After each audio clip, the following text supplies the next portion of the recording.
참 좋으신 아버지 하나님, 오늘 9월의 마지막 예배를 주님 앞에 올려드립니다. 이제 얼마 남지 않은 2022년 아버지 하나님 잘 마무리하게 하여 주시고, 특별히 오늘 이 시간 주님의 말씀을 들을 터인데 선포되어지는 말씀 앞에 우리를 내어놓게 하시고 말씀에 아멘 할 수 있는 믿음과 은혜를 우리에게 허락하여 주시옵소서. 예수님 이름으로 기도하옵나이다. 아멘. 할렐루야. 우리 옆에 분들께 한번 인사했으면 좋겠습니다. 당신과 함께 예배드림이 행복합니다. 한번 인사했으면 좋겠습니다. 네. 우리의 믿음의 고백이 되기를 소망합니다. 나 혼자 예배드리는 것이 아니라 우리가 함께 예배드릴 수 있음이 여러분 가장 행복한 사실임을 늘 기억하며 살아가는 은혜가 있기를 축복합니다.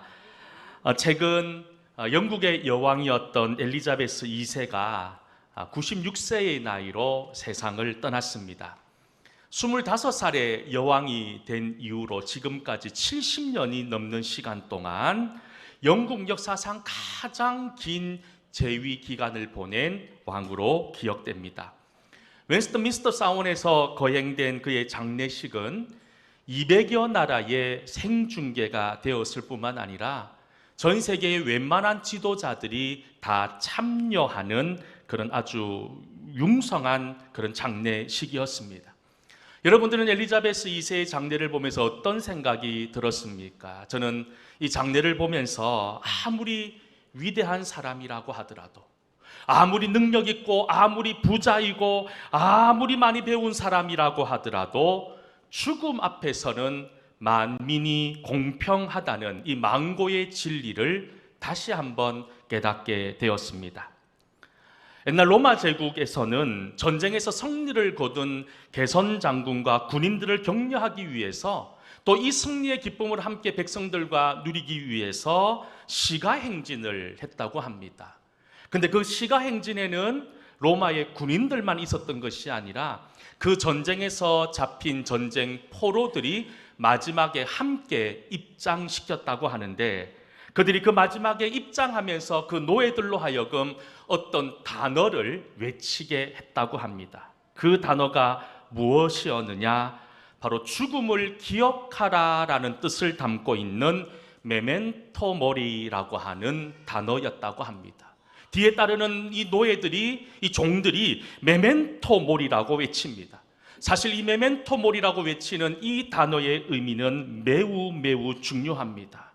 단지 죽는다는 의미를 뛰어넘어서 지금 너희들이 비록 전쟁에서는 승리했지만 너무 우쭐대지 말라는 겁니다. 너도 언젠가는 죽을 것이니 이 죽음 앞에서 겸손하라라고 하는 메시지를 던지고 있다는 거지요.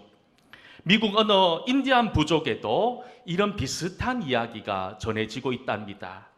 내가 세상에 태어날 때 너는 울었지만 세상은 기뻐했으니 이제 내가 죽을 때 세상은 울어도 너는 기뻐할 수 있는 삶을 살아라 라고 하는 그런 이야기들을 후손들에게 계속해서 되물려주고 있었다는 거예요. 여러분, 우리 인간들의 역사는 한편으로 전쟁의 역사였습니다. 끊임없는 전쟁의 역사였죠. 그런데 사실 이 전쟁은 죽음의 두려움과의 전쟁이었다고 해도 과언이 아니지요. 그런데 어떻습니까? 수없이 치루었던 인류의 이 전쟁, 죽음과의 전쟁의 결과는 여러분 어떻게 되었을까요? 백전백패였습니다. 도저히 상대가 되지 않는 상대와 싸웠던 거예요. 한 번도 이긴 적이 없었습니다. 늘 패배했습니다. 그래서 모든 사람들은 이 죽음 앞에 좌절하고 이 죽음 앞에 나의 한계와 나의 부족함을 절실히 깨닫게 된다는 거예요. 그럼에도 재미난 것은 아무리 과학이 발달하고 아무리 우리가 새로운 시대를 살고 있다 하더라도 이 끊임없는 죽음과의 전쟁은 끝나지 않은 채 지금도 계속되고 있다는 거예요. 그런데 여러분 어떻습니까? 영원히 우리는 죽음의 싸움에서 이길 수가 없습니다. 그래서 그나마 많은 사람들이 죽음 앞에서 가지고 있는 작은 소망이 있어요. 아마 여러분들도 그런 소망이 있겠지요. 어떤 소망입니까? 내가 너무 일찍 죽지 않고 내 수한을 다하고 무병장수하기를 우리는 기도합니다. 그리고 또 어떻게 기도합니까? 하나님, 내가 죽을 때 너무 고통스럽지 않게 밤에 잘 때 그냥 하나님 저를 천국으로 데려가 주십시오라고 우리는 기도할 때가 얼마나 많이 있습니까? 또 그렇게 기도하는 성도들도 많이 있으실 거예요. 그런데 어떻습니까? 이런 큰 소망도 아니에요. 그저 무병장수하고 내가 편안하게 아프지 않고 죽게 해달라는 이 두 가지의 간절한 우리의 소망마저도 그대로 되는 경우들은 거의 없더라는 거예요. 한마디로 우리가 직면하고 있는 이 죽음의 문제는 우리 인생의 한계 밖의 문제라는 거예요. 우리가 도저히 어떻게 할 수 없는 인생의 문제라는 겁니다. 요즘이야 좀 덜해졌지만 코로나19가 극성을 부릴 때 매일 확진자 수와 사망자 수를 우리나라에 있는 모든 매스컴에서 앞다투어 다루었던 적을 기억하실 겁니다. 오늘 전국적으로 확진자가 몇 명 나왔고 몇 명이 죽었고 귀중한 사람이 몇 명이다라고 하는 이런 데이터들을 계속해서 우리에게 제공해 주면서 현대를 살고 있는 지금 이 시대, 지금 이 자리에 앉아 있는 여러분들은 그 어느 때보다 죽음에 대한 염려와 걱정 가운데 사로잡혀 살고 있다는 거예요. 여러분, 그런 것 같아요. 아무리 사회가 발달하고 과학이 정말로 놀랍게 발전한다 하더라도 죽음의 문제는 도저히 감당할 수 없다는 것을 다시 한 번 더 이 세상이 우리에게 보여주고 있는 것 아닙니까? 자, 그렇다면 이 죽음에 대한 문제를 성경은 어떻게 이야기하고 있을까요?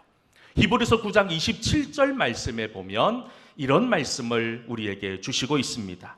한번 죽는 것은 사람에게 정해진 것이요 그 후에는 심판이 있으리니라는 말씀입니다. 우리는 이 말씀 기억하셔야 돼요. 모든 사람은 죽습니다. 그리고 그 죽음과 함께 우리는 심판대 앞에 서게 된다는 사실. 또 베드로 사도는 이 죽음의 문제를 또 이렇게 말하고 있습니다. 베드로전서 1장 24절 말씀인데요. 우리 베드로전서 1장 24절 말씀은 함께 한번 읽어보도록 하겠습니다. 그러므로 모든 육체는 풀과 같고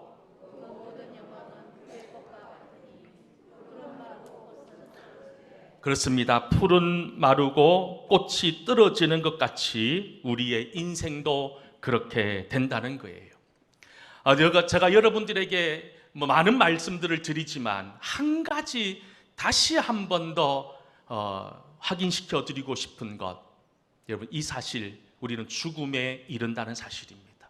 누구나 죽음 앞에 선다는 이야기입니다. 그래서 성경은 어떤 사람을 지혜로운 사람이라고 말하고 있습니까? 늘 자신의 죽음을 생각하며 살아가는 사람이 지혜로운 사람이라고 이야기합니다. 저는 여러분들에게 그런 지혜가 있기를 축복합니다.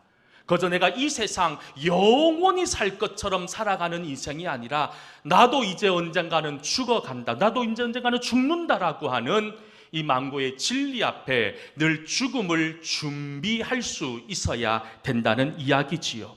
특별히 우리가 죽음 너머에 있는 영생과 천국과 심판을 기억해야 됩니다. 우리의 인생을 통해서 이런 천국과 영생과 심판을 준비하지 못한다면 우리는 죽음 앞에서 낭패를 당하게 된다는 겁니다.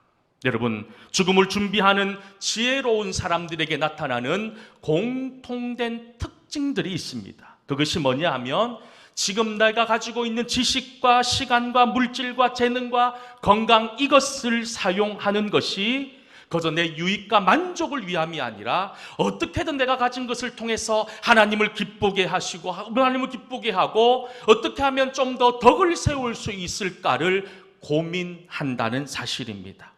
저는 여러분들이 지금 가지고 있고 지금 여러분들이 누리고 있는 것으로 그저 나만 만족하는 인생이 아니라 여러분들이 가지고 있는 것들을 통해서 여러분, 천국의 영원한 소망을 가진 사람처럼 천국의 상급을 쌓아가며 살아가는 복된 믿음의 사람이 될 수 있기를 주의 이름으로 간절히 축복합니다. 우리 옆에 분들에게 한번 인사했으면 좋겠습니다. 격려했으면 좋겠어요. 믿음으로 죽음을 준비합시다. 여러분, 이 믿음이 참 중요한 믿음이에요. 우리가 죽음을 준비하는데 어떻게 준비하느냐? 잘 준비해야 되는 게 아니라 믿음으로 준비하셔야 된다는 사실. 오늘 우리가 함께 읽은 본문의 말씀은 성경에서 나오는 가장 영광스러운 장면 가운데 하나라고 할 수 있습니다. 바로 예수님께서 죽은 나사로를 살리시는 이야기지요. 주님께서 죽은 나사로를 살리시는 이 기적을 통해서 우리에게 말씀하시고 우리에게 보여주고 싶으셨던 메시지가 무엇이었을까요? 먼저 성경은 이 일을 통해서 하나님의 영광을 드러낼 뿐만 아니라 하나님의 아들 예수 그리스도가 이 일로 말미암아서 하나님이 받는 영광을 동일하게 받게 하기 위해서 이 일을 행했다라고 기록하고 있습니다. 그것이 바로 요한복음 11장 4절에 기록이 되어져 있습니다. 말씀에 보면 이렇게 기록되어져 있습니다. 예수께서 들으시고 이르시되 이 병은 죽을 병이 아니라 하나님의 영광을 위함이요 하나님의 아들이 이로 말미암아 영광을 받게 하려 함이라 하시더라라고 기록되어져 있다는 겁니다. 그리고 무엇보다도 우리 주님께서는 이 나사로를 살리시는 이 기적을 통해서 우리의 죽음이 영원한 종말이 아니라 우리의 죽음 뒤에 있을 영원한 생명과 영원한 천국과 영원한 믿음의 은혜가 있다는 사실을 이 사건을 통해서 우리에게 보여주기를 원하셨습니다. 여러분, 우리에게는 믿음이 있어야 돼요. 어떤 믿음이 있어야 되냐면 우리가 믿음으로 죽음을 준비하는 것과 함께 죽음 뒤에 있을 영원한 천국에 대한 소망들이 우리에게 분명히 자리 잡고 있어야 된다는 거예요. 만약 우리가 죽음에 대한 이 분명한 확신, 죽음 이후에 있을 천국에 대한 분명한 믿음의 고백이 없을 때는 우리는 죽음에 대한 두려움에 사로잡힐 수밖에 없는 거예요. 오늘 말씀의 상황은 이렇습니다. 예루살렘 바로 옆에 있는 베다니라고 하는 동네. 사실 이 예루살렘에서 베다니까지는 걸어서 한 20분, 한 30분 빠른 걸음으로 걸어가면 한 15분이면 갈 수 있는, 사실 어떻게 보면 바로 지천에 있는 그 동네였어요. 그 동네에 살고 있었던 나사로가 죽음에 이를 만큼 아주 심각한 병에 걸렸다는 거예요. 그의 동생들이 누구였느냐? 우리가 많이 들어봤던 익숙한 이름이었던 마리아와 마르다가 이 나사로의 여동생들이었어요. 이 여동생들에게는 믿음이 있었습니다. 어떤 믿음이 있었냐면 이 오라버니를 살리기 위해서 수많은 여러 가지 일들을 했음에도 이루어지지 않았어요. 그 오라버니의 병이 고쳐지지 않았을 때 그들이 어떤 믿음이 있었냐면 예수님께서 오셔서 우리 오라버니를 위해서 기도해 주시면 나을 것이라고 하는 믿음이 있었던 거예요. 그래서 이들은 예수님께 급히 사람을 보내어서 도움을 요청합니다. 선생님, 예수님, 우리 오라버니가 지금 죽게 되었으니 지금이라도 오셔서 우리 오라버니를 좀 고쳐주세요 라고 급하게 사람을 보내었습니다. 지금 상황은 총각을 다투는 그런 상황이었다는 거예요. 그런데 오늘 말씀을 보면 예수님께서 이 모든 사실들, 상황들을 아셨음에도 불구하고 이틀을 예루살렘에서 더 머무셨다고 성경 기록하고 있습니다. 제가 말씀드렸죠. 예루살렘과 베다니의 거리가 15분이면 갈 수 있는 바로 옆에 예수님이 있었던 거예요. 바로 옆 동네에 예수님이 있었음에도 불구하고 이틀 후에나 움직이셨다는 거예요. 그 이틀의 기다림, 여러분, 성경은 표현되어져 있지 않지만, 구체적으로 기록되어져 있지 않지만 마르다와 마리아가 예수님을 통해서 느꼈던 좌절감, 그 예수님에게 가졌던 그 희망의 끈이 산산이 무너지는 아픔을 경험했던 이틀의 시간이었을 겁니다. 사실 우리도 그런 경험을 할 때가 많이 있지요. 도저히 내 힘으로 감당할 수 없는 큰 인생의 시험들 앞에 하나님께 기도합니다. 금식도 하고 새벽에도 나와 기도하고 정말로 말씀대로 하나님께서 내 인생 가운데 역사해달라고 그렇게 간절히 기도하고 몸부림치지만 내가 기대하고 내가 소망했던 일들이 일어나지 않고 오히려 절망이 현실이 되어서 우리에게 쑥 다가오는 그런 경험들을 해보신 적이 얼마나 많이 있습니까? 우리는 알아야 됩니다. 하나님의 때가 있음을 말입니다.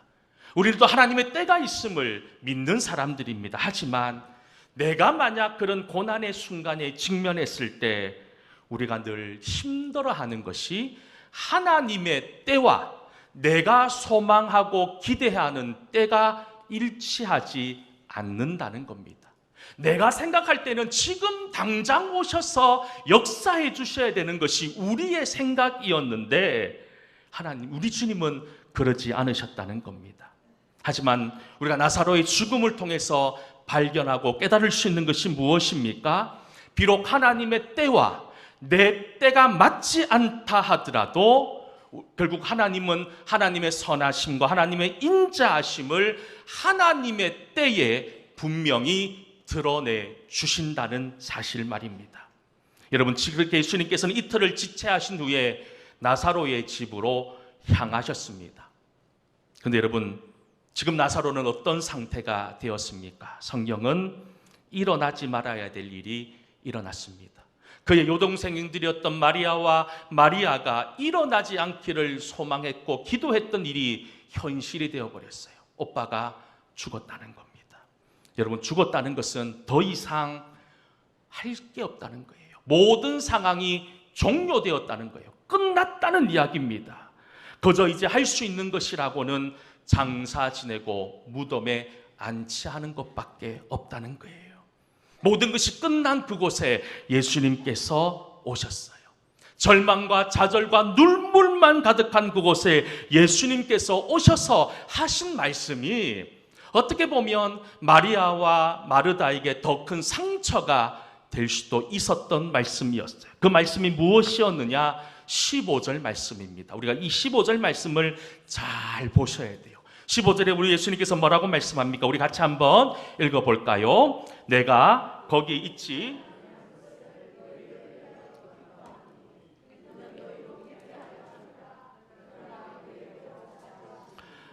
여러분, 예수님께서 어떤 감정의 표현을 하셨습니까? 다 슬픔 가운데 통곡하고 애곡하고 있어요. 눈물 바다가 되고 있는 그 상황 가운데 오셔서 예수님께서는 기뻐한다는 겁니다.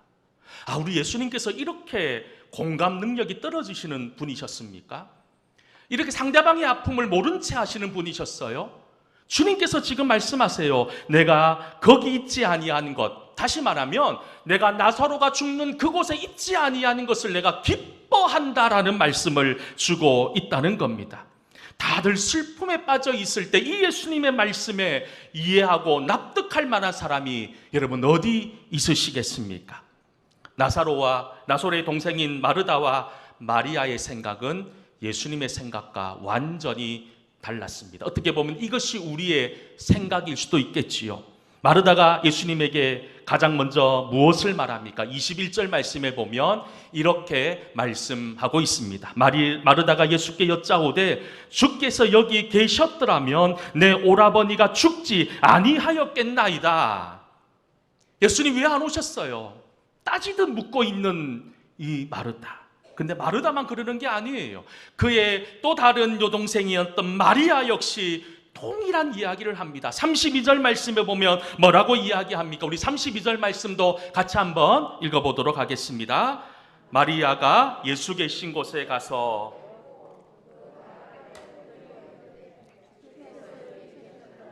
내 오라버니가 죽지 아니하였겠나이다 하더라. 아멘. 지금 주님을 향해 던지고 있는 이 두 자매의 말 속에 여러분 어떤 감정이 느껴지십니까? 한마디로 원망의 마음, 정말 말할 수 없을 만큼 깊이 자리 잡고 있는 원망의 마음과 불평의 마음이 그 속에 담겨져 있다는 거예요. 예수님께서 오셨다면 오라버니가 죽지 않았을 텐데 라고 하는 그 믿음이 이제 원망으로 바뀌어버린 거예요. 예수님께서 오시면 우리 오라버니가 나을 줄 알았던 그 믿음이 내 뜻대로 내 방식대로 이루어지지 않으니 오히려 그것이 우리 주님을 공격하는 공격 무기가 되어 버렸다는 겁니다. 이게 마리아 마르다의 문제가 아닙니다. 바로 저와 여러분의 문제이라는 겁니다. 저는 말씀을 준비하면서 우리가 그토록 고민하고 있는 믿음의 의미가 무엇인지를 다시 한 번 더 고민하게 됩니다. 나사로의 죽음의 현장에 있지 않았던 것을 기뻐하시는 주님과 여기 계셨더라면이라고 말하고 있는 마르다와 마리아의 그 아쉬움, 그 간격, 이 마르다와 마리아와 예수님의 그 사이에 보이지 않는 엄청난 간격, 여러분 그 간격을 줄여나가는 것이 믿음이더라는 거예요. 믿음이 다른 게 아니에요. 믿음은 하나님의 시간표, 하나님의 뜻에 나의 시간과 나의 계획과 나의 소망을 맞추어 나가는 과정을 믿음이라고 표현한다는 겁니다. 여러분, 지금까지 여러분들은 어떤 삶을 살았습니까? 그저 우리 주님께서 내가 기도하면 도깨비 방망이처럼 모든 것이 내 시간표, 내 계획과 내가 하고 싶은 대로 다 응답되어지고 그렇게 완벽하게 세팅되어지기를 기도하며 살아가진 않았습니까? 여러분, 우리의 기도 속에 이것이 그대로 드러나곤 합니다. 우리가 기도합니다. 기도할 때 어떻습니까? 어려운 문제를 가지고 기도하는데 그 문제에 대한 모든 결과, 모든 방법, 내가 모든 것을 결정해 놓은 상황에서 하나님께 통보할 때가 얼마나 많냐는 거예요. 기도한다고 하는데 하나님의 뜻을 묻는 것이 아니라 하나님 이렇게 돼야 됩니다. 하나님 이렇게 이루어 주셔야 합니다. 그저 통보하는 기도가 우리네 기도 아니었습니까? 앞에서도 말씀드렸지만 믿음이란 하나님의 계획 앞에 내가 원하고 바라는 것들을 내려놓고 온전히 하나님의 영광만을 기억하며 살아가는 것이 믿음이다라고 하는 사실을 오늘 이 나사로의 사건을 통해서 주님 우리에게 보여주고 있다는 겁니다. 근데 사실 이 마르다와 마리아의 믿음은 참 대단한 믿음이었어요. 무엇이 대단한 믿음이었습니까? 도저히 인간의 능력으로 할 수 없는 이 오빠의 이 죽음에 이를 병이 예수님께서 오시면 회복될 것이라고 하는 그 믿음, 여러분 최소한 우리는 그 정도의 믿음은 있어야 되지 않겠습니까? 이제 예수님께서 나사로의 무덤 앞에 이르러서 이렇게 말씀합니다. 39절 말씀에 예수께서 이르시되 돌을 옮겨 놓으라 하시니 그 죽은 자의 누이 마르다가 이르되 주여 죽은 지가 나흘이 되었음에 벌써 냄새가 나나이다. 죽은 지 4일이 지났다는 겁니다. 여러분, 이 유대 땅, 지금 이 성경의 배경이 되고 있는 이 예루살렘을 중심으로 이 이스라엘 땅은 매우 더운 날씨예요. 여러분, 그러니 시체가 부패하고 썩는 것은 순식간에 일어나는 거예요. 무려 오빠가 죽은 지 4일이 지났습니다. 당연히 몸은 썩고 고약한 냄새가 나고 있는 것 아닐까요? 여기서 또 다른 믿음의 의미를 다시 한 번 더 발견하게 됩니다. 믿음이란 내 상식을 뛰어넘을 때 누릴 수 있는 복이라는 겁니다. 지금 마르다와 마리아가 하는 이야기가 틀린 이야기가 아니에요. 지금 오라버니의 시체에서는 썩어 고약한 냄새가 나고 있습니다. 이것이 현실이었고 이것이 사실이었어요. 그런데 주님께서는 그럼에도 불구하고 돌을 옮겨 놓으라라고 말씀합니다. 사실 믿음은 우리의 상식을 초월합니다. 믿음은 우리의 상식을 뛰어넘을 때 완성되어집니다. 특별히 우리 예수님께서 맹인을 치유하실 때 어떻게 하셨습니까? 침을 뱉어 진흙을 이겨 눈에 바르시고 난 이후에 실로암에 가서 그 눈을 씻으라라고 말씀하셨습니다.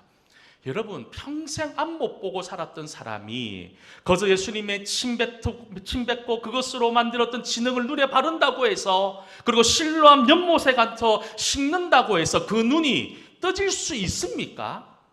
불가능하죠. 될 수 없는 일이에요. 그런데 그 맹인은 상식을 깨고 보이지 않는 자신의 현실을 알매도 지팡이를 짚어가며 2km가 넘는 먼 거리를 실로암 연못을 찾아가서 그의 눈을 씻었던 거예요. 그러니 믿음의 기적이 일어났습니다. 눈이 떠졌던 거예요. 예수님의 첫 번째 이적이었던 가나의 혼인잔치에서 물을 포도주로 만드는 사건 역시 여러분, 우리의 상식을 뛰어넘을 때 그 기적은 완성되어지는 거예요. 항아리에 포도주를 담으라 하시지 않고 물을 담으라고 했습니다. 상식적으로 말도 안 되는 이야기죠. 있을 수 없는 이야기입니다. 하지만 그 말씀을 들었던 종은 그 말씀에 순종해서 빈 항아리에 물을 채움으로, 상식을 뛰어넘음으로 여러분, 기적이 일어났습니다. 물이 포도주로 바뀌는 기적 말입니다. 지금 마리아와 마르다에게, 그리고 우리에게 가장 필요한 것이 무엇일까요? 오빠의 무덤 앞에 가로막혀 있는 그 돌을 옮겨 놓으라라고 하는 주님의 말씀에 순종하는 겁니다.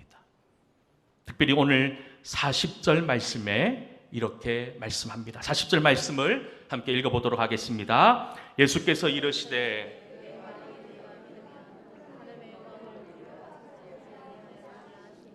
아멘. 여러분, 내가 생각할 때 도저히 옮길 필요도 없고 옮겨야 할 이유를 모를지라도 순종하게 되면 40절 말씀에 그로 말미암아 하나님의 영광을 보게 될 것이다 라고 말씀합니다. 사랑하는 성도 여러분, 사망을 생명으로 바꿔놓으시는 하나님의 영광을 보기를 원하십니까? 그렇다면 여러분들의 인생의 돌을 옮겨놓기를 소망합니다. 이성의 돌을 옮겨 놓으십시오. 절망의 돌을 옮겨 놓으십시오. 불신앙의 돌을 옮겨 놓으십시오. 내 생각의 돌을 옮겨 놓고 내 지혜의 돌을 옮겨 놓을 때 기적이 현실이 된다는 겁니다. 특별히 죽음의 두려움과 공포 속에 사로잡혀 있는 지금 우리들에게 가장 지금 당장 옮겨야 되는 돌이 어떤 돌입니까? 바로 의심의 돌이에요. 의심의 돌. 믿지 못하는 의심의 돌을 옮겨야 된다는 겁니다. 주님께서 우리에게 요한복음 11장 25절 말씀에 뭐라고 말씀하셨습니까? 우리가 너무 잘 아는 말씀이지요. 같이 한번 이 말씀을 읽어보겠습니다. 예수께서 이르시되 나는 부활이요 생명이니 나를 믿는 자는 죽어도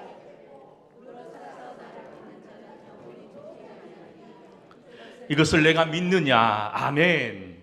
여러분, 이 말씀에 대해서 의심이 생기십니까? 그 의심의 돌을 옮겨 놓아야지만 이 말씀이 나의 말씀이 된다는 겁니다.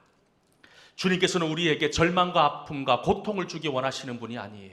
어떻게든 우리에게 정말로 말할 수 없는 소망과 희망과 생명을 주시기 원하시는 분이더라는 겁니다. 여러분, 여러분들에게 있는 의심의 돌을 옮겨 놓기를 축복합니다. 그 또 한 가지 우리가 옮겨 놓아야 될 돌이 있습니다. 바로 내 경험과 상식의 돌입니다. 죽은 지 나흘 4일이 지났습니다. 도저히 살아날 가능성이 없습니다. 무엇 할 수 있는 조건이 안 돼요. 모든 것이 끝난 상황. 이것이 어떻게 보면 지금까지 내가 보아왔던 경험이고 내가 알고 있는 상식이라는 거예요. 그런데 여러분, 우리도 그래요. 가끔씩 믿음 생활 하다 보면 그건 안 돼라고 이야기할 때가 얼마나 많습니까? 그건 안 돼라고 이야기하는 기준이 무엇입니까? 내 상식과 내 경험이었던 거예요. 내가 지금까지 해보니 안 되더라는 거예요. 내가 알고 있는 얄팍한 지식과 상식으로 보니 이것은 될 수 없는 일이라는 거예요. 그래서 하나님 말씀 앞에 하나님 안 돼요라고 말하고 있다면 지금 당장 옮겨 놓아야 될 그 돌은 바로 경험과 상식의 돌이라는 겁니다.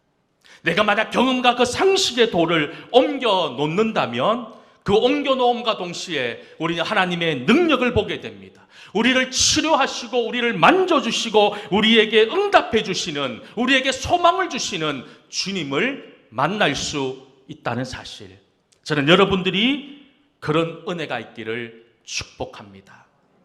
특별히 오늘 마지막 말씀에 뭐라고 말씀합니까? 요한복음 11장 43절 44절 말씀에 보면 이렇게 말씀합니다. 이 말씀을 하시고 큰 소리로 나사로야 나오라 부르시니 죽은 자가 수족을 배로 동인 채로 나오는데 그 얼굴은 수건에 쌓였더라. 예수께서 이르시되 풀어놓아 다니게 하라 하시니라. 믿어지십니까? 여러분, 이 믿음의 결단, 돌을 옮겨 놓음으로 인해서 하나님의 말씀이 죽은 나사로에게 들어간다는 거예요. 부활의 은혜를 경험할 수 있었던 겁니다.